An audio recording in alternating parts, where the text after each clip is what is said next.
Hello, everyone. Welcome to Liam's Lyceum. I'm your host, Liam, aka Himvar. And today I am doing my weekly update. I missed last week's actually, but this is Liam's Leapings number 82 for the 13th of April, 2024. So I think I missed the first Saturday in April.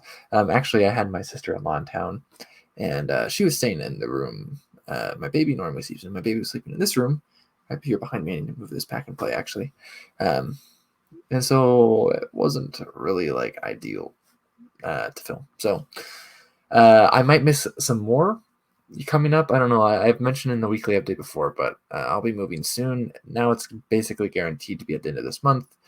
So that's keeping us busy. You can see some of these boxes over here, stuff being packed away already. So in fact, looks like all the books are off that bookshelf. There wasn't a ton to begin with in that one, actually, but anyways, so I did finish 4 books.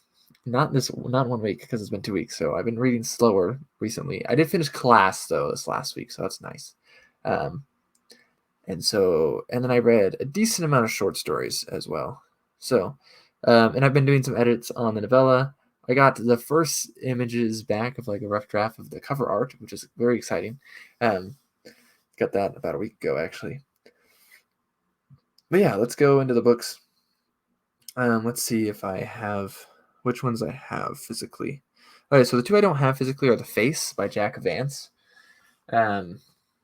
which is book 4 in the Demon Princes, sci-fi like revenge story. The Face is the best one of the batch so far, right? Of the first 4, it's the best. I'm looking forward to book 5.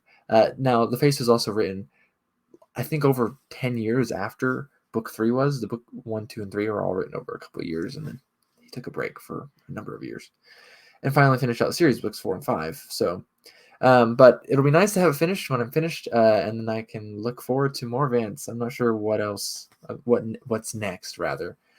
So anyways, I did enjoy it though. I particularly like the ending of this one. So and then another book I finished I don't have a copy of is Embassy Town. This is the last book I finished because I only finished it yesterday. Embassy Town by China Mieville. I had heard from, let's see, Jeroen and Raph, who thought I would like it. They also recommended Kraken.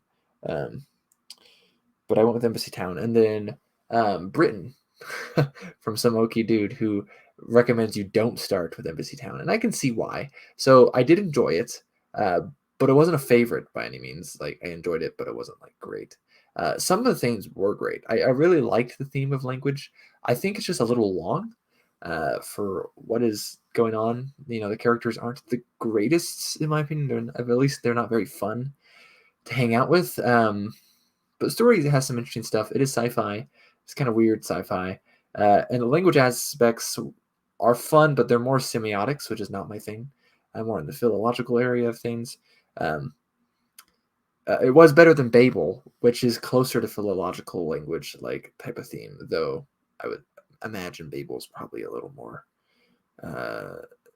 synchronic. At least Kwan's education, if I were to guess. But I'm not sure.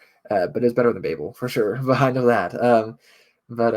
Yeah, it's not a bad book. I definitely have thoughts for my review, which will almost certainly come out forever from now. I was looking at it the other day. I have like 47, 46, I think, probably 47 now.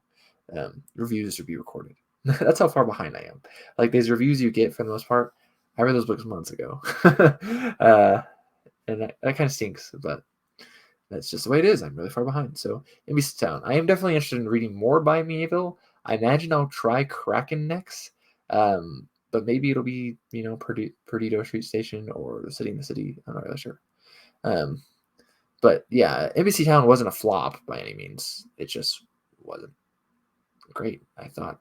I think his ideas worked really well, actually. And I could see why maybe his other stories did work even better as far as like an actual enjoyable story goes, because it just wasn't super enjoyable after the first bit when the language stuff kind of was obvious, where it was going. Just wasn't as enjoyable later on, but so I just felt like it could have been a lot shorter, and it was only like 300 some odd pages anyways. But anyways, the other books I finished was Elf Song by Elaine Cunningham, my 99th Forgotten Realms novel. I'm going to be doing a video on my 100th one soon. This cover is stinks, but the newer cover is better. They redid these. This is actually a really good book, though. So Arlen is the main character in the first book, Elf Shadow, which I read, I think, in February. She only makes a cameo like at the beginning of this book, and I thought it would kind of stink because of that. It's actually really well done. The cast of characters is pretty good, and I like the story arc of it. It's rather unique as far as like D&D and Forgotten Realms stuff is concerned. And I like Danilo, Danilo, however you say his name, Thon. He's the main character. He's kind of a side character in the first book. This is him truly coming into his own as a bard, because in the first book he's kind of like he acts like a dandy and a fop, but he's actually a rather good mage and kind of like a fledgling bard, and so this is like more of his bardic journey with Elf Song. I liked it. I really did like it. I'm looking forward to book number 3 whenever I get to that. I need to pack this away now. I packed up a lot of my books. And the 4th novel I finished is Conjure Wife by Fritz Leiber. Here's some of the art or whatever.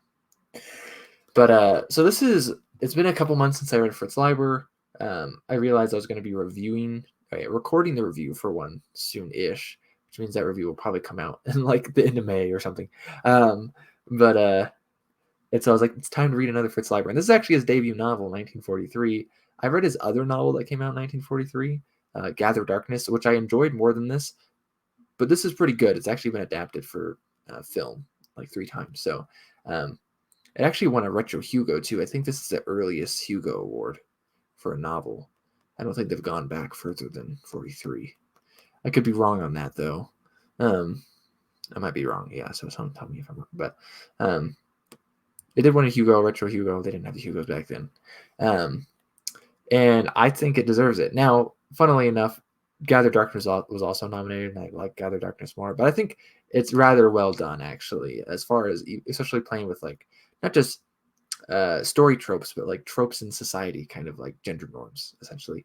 I saw someone once who was reading through all the Hugo winners in like publication order say that this was the most sexist of all the novels, and I was like, it's like maybe, but their reasoning was every woman in the world is a witch, which is one of the things about this novel, but like I don't understand how that's sexist. I don't get it. And I don't think that reasoning is very sound. But there's a lot of dummies on the internet. I'm one of them, but a lot of other dumb people. So besides that, the other big thing I finished was part 3 of the big book of Cyberpunk. I don't even remember when I did this, like a few days ago. So whenever Tim reads it, we'll be recording number 3, part 3 for Culture in the big book of Cyberpunk. I'm pretty excited to talk about it. It was nice to kind of leisurely go through this. I still have a lot to go, but I'm more than halfway through now. You can see that. So very, very well done anthology here. And I'm looking forward to discussing that with Tim. And then the other books I made decent progress in was Pool of Radiance. I've been reading on my phone, actually, so now I need to update where I am in the book. Which I think I'm on chapter Yarash. That's what it is. Yeah, so I'm like 3/4 the way through, maybe, or so. So this is going to be my 100th Forgotten Realms novel, largely because Jim Ward, or James M. Ward, as he is here, passed away recently. He's one of the original like TSR guys in Gary Gygax's like campaign and everything. And he wrote a trilogy of Forgotten Realms novels with 2 women, Jane Cooper Hung in this one, and then I think like Anne K. Brown, I think, for novels 2 and 3. So, based off the classic Gold Box computer game by SSI, which I have not played. So, I will probably finish that soon. And the other book that I've been reading, rather slowly, actually, oh wow, why did someone ring my doorbell this late? Anyways, is Gene Wolfe's In Green's Jungles. Anyways, I'm going to go check the door, which is like maybe the oddest intermission here since I'm recording at night. That was just a neighbor inviting my daughters to his birthday party. It's rather late. My daughters are sleeping. So anyways, In Green's Jungles, I recently recorded on Blues Water, which is, since I'm so far behind on my reviews, that's often how this works. I'll record a book and I'll be like, oh, I should continue that series. and so then I'll continue it. I'm about a third of the way through this. Very much enjoying it, especially with the narrative differences that are coming out. A lot of people say that like, well, you wouldn't start with this one. I would start with Short Sun, but Long Sun is easier to understand. At least it's more straightforward. But I'd say at the same time,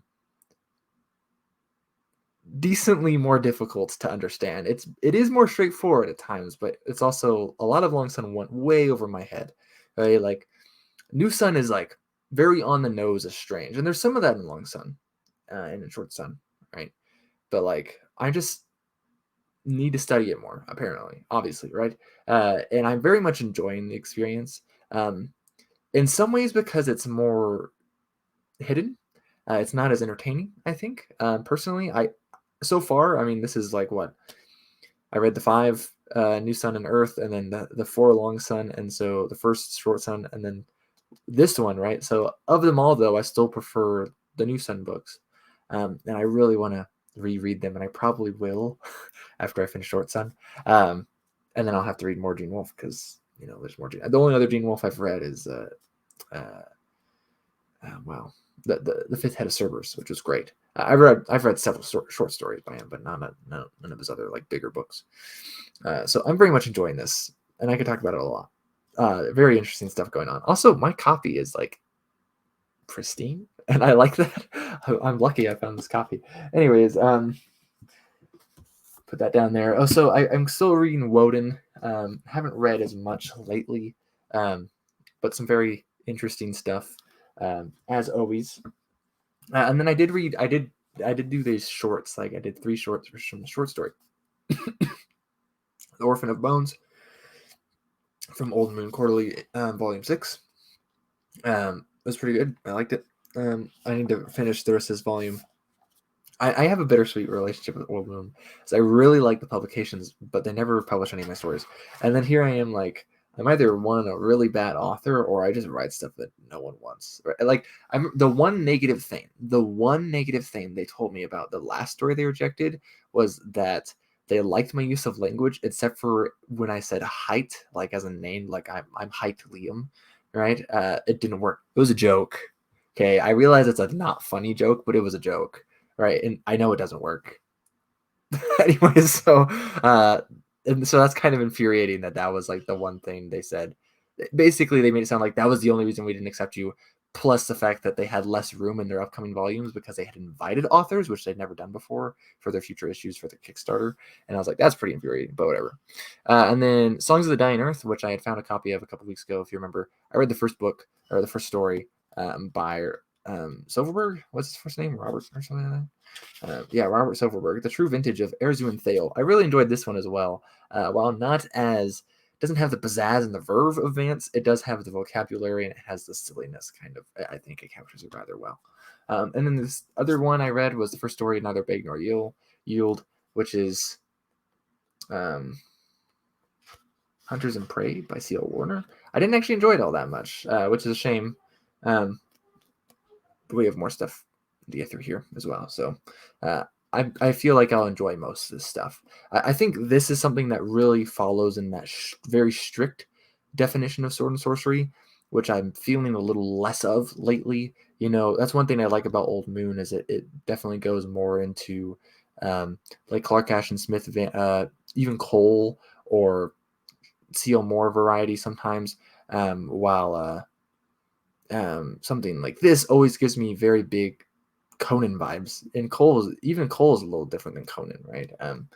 And so that kind of turns me off a little bit, but I still think I'll enjoy most of it. I backed this on Kickstarter, that's why I have it. So I mean, like, obviously I think I'll enjoy it. Anyone have any thoughts on that? That's just my general thoughts on the state of sword and sorcery, kind of, is that a lot of people have this very narrow, like, I wanted to be Robert E. Howard, and have like 90% of the stuff published is still like practically clonins, which is what killed it in the 70s anyways. But let me mention some of the other short stories real quick, because this is going a little longer.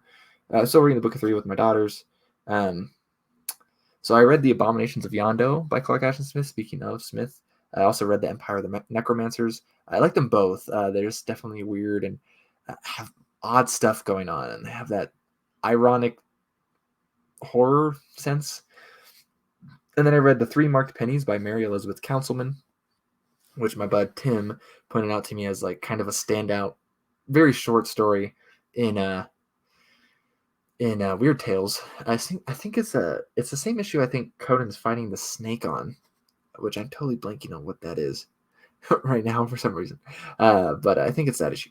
It doesn't even get any art. This story is so short, but it's pretty good. I liked it. It felt very modernist to me, very much like interwar period pulp, which is what it is. I know, right? But just the way it goes about reminded me of The Lottery by what's her face. Oh gosh, Shirley Jackson, is that who wrote The Lottery? So something like that, a little different, but it reminded me of The Lottery. In fact, I liked it more than The Lottery, personally. And I also read I Have No Mouth and I Must Scream by Harlan Ellison, which is only the second thing I've read by Ellison. The other one I'll be reviewing you soon. I read it like the very last day of 2023. But very much enjoyed it. I could see why it is popular as it is.